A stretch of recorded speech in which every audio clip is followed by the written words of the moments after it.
So usually I like to make videos that really anyone can benefit from. And I think that this is a video that anyone can benefit from. But this is specifically addressed to women of color, black women.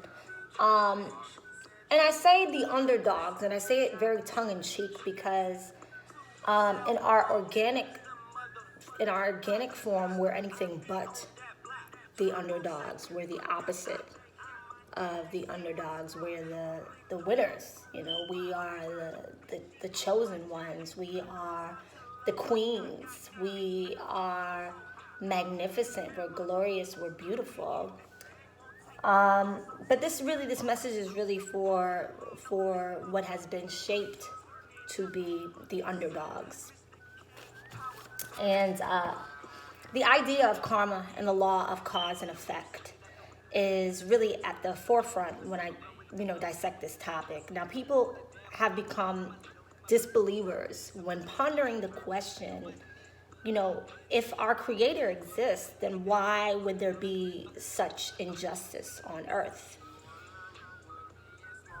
Well, what if you had to endure, and this is in theory, right? This is kind of a theoretical question I'm going to impose. What if you had to endure enormous injustice in order to receive a downpour of favor?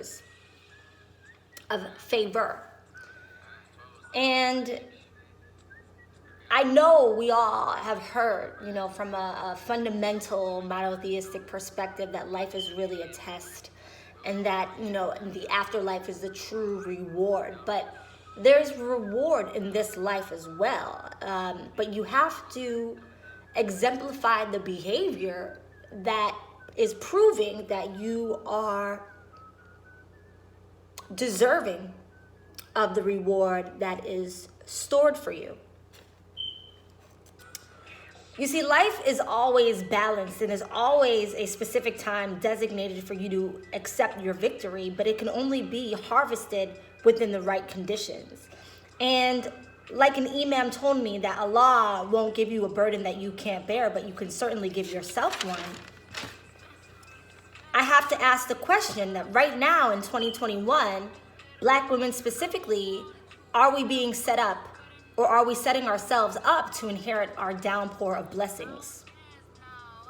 Now, there will be a rising. There will be people that are rising to new positions of power and will be, inheriting abundance like they've never seen it before. However, many will not receive what is rightfully theirs. They will not receive what is rightfully ordained for them or they're deserving of because they have blocked their own blessings. And I need you to understand in depth how whole culture was really created to prevent us from inheriting our throne and manifesting ourselves into the queens, that we are really here to be. And if you only knew how amazing you were, like if you only knew that you didn't have to do that, if you only knew that it was a game, it was a trick, and that you are so much greater, you're worth so much more, you would never settle for so little.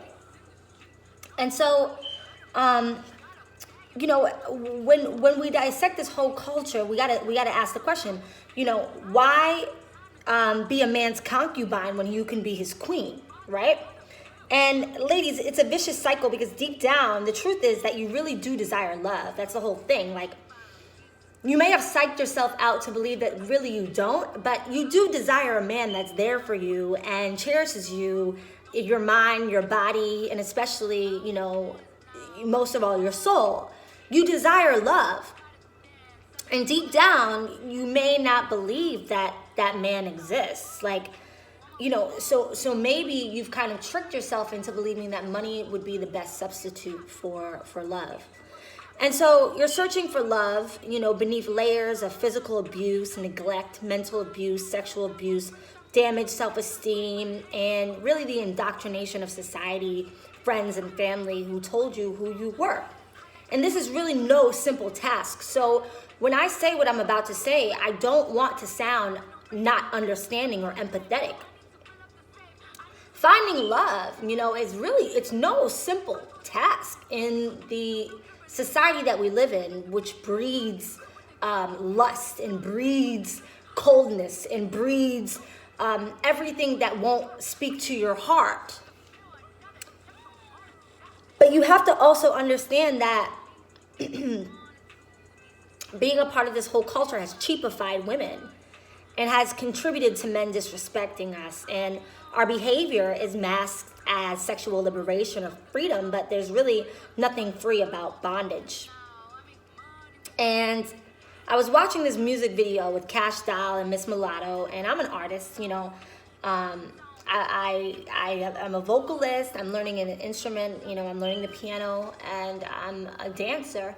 But before anything, I'm a songwriter and I'm a lyricist. That's what I'm best at. And so whenever I'm listening to music, I'm really going through lyrics, because that's what I feel like is part of my purpose. That's what I'm here to do, to create great music and to be a lyricist, you know, writing. And so I understand how tough it is, you know, to make it as an artist.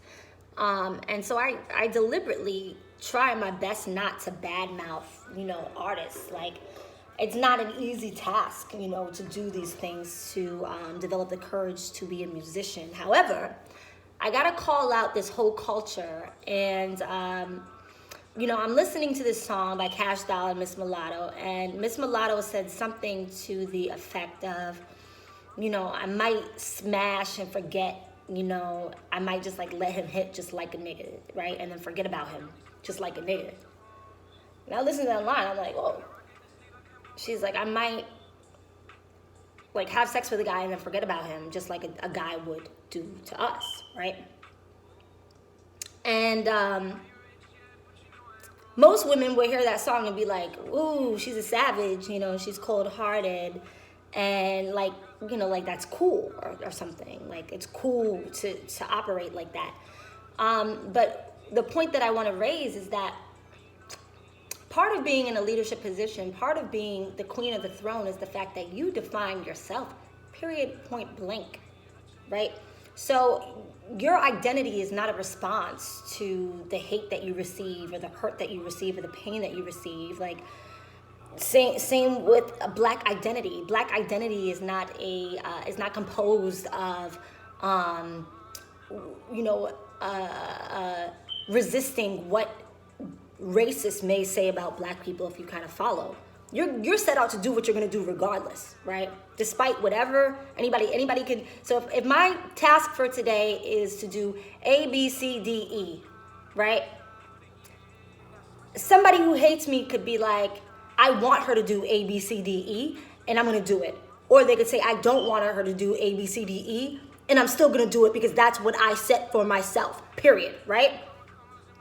So you can't allow people to control you either way. You can't, your identity is not a resistance to anybody. Your identity is organically who you are. And so I say this to say that, yes, you know, there is some healing that needs to be done between men and women. And I think that specifically within Black America, there's a lot of resentment. There's a lot of animosity on women's end as far as the treatment of men. But to become a man who's operating in his lower nature is not the solution. That doesn't make you a bad bitch to become heartless and forget your feminine qualities of nurturing. That doesn't make you cool. That doesn't make you a bad bitch. And so it's important to acknowledge, yeah, many women have been hurt by the actions of men, you know, but trying to mimic their behavior, the behavior of people that hurt you, it makes you just like them. So they basically have vampired you, right? Their bad behavior, they bit you with their bad behavior, and then you started exemplifying bad behavior. You just got vamped. And the culture was really designed to, you know, take your power away. And you adhere to it because you've been so hurt that you've lost your belief in love. And so the message you put out, you know, makes you really appear to be, in my opinion, untrustworthy. And somebody who's exclusively loyal to money.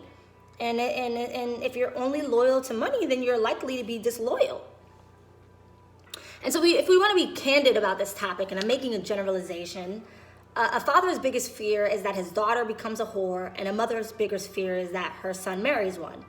A whore may be a derogatory term typically applied to women, but I'm here to tell you that there are plenty of man whores. And this may sound harsh, but if we ever faced a war, the whores would have to be killed off first. Gotta die first. Why? Because whores are loyal to no one. A whore goes where the money goes, and when the money goes, so does the whore. And if a whore is willing to sell their own body, what won't they sell? A whore will sell you out to your nemesis as long as your enemy is willing to pay them more. And I talked about this in the briefer one. I said that a whore is not exclusively somebody who sells their body for money, but a whore is somebody who's willing to do anything for it. And that can be applied to a broader level. You know, I'm listening to this song, WAP, There's Some Whores in This House. And I was just thinking, I hope that there's no whores in the White House. You know, I hope that there's no whores in the White House, because I'm thinking that a whore is willing to sell whatever to the highest bidder. And that could mean the security of America. That could mean America's secrets and leave us vulnerable to our foreign enemies. A whore is a treasonous individual because they're loyal exclusively to the money.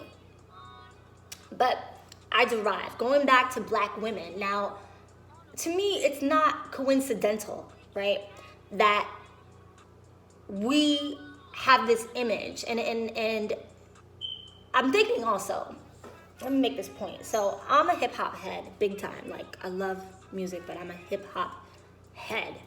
And I started thinking the other day, I'm like, thinking about all the female rappers that I love, but I'm like, are any of them GOATs?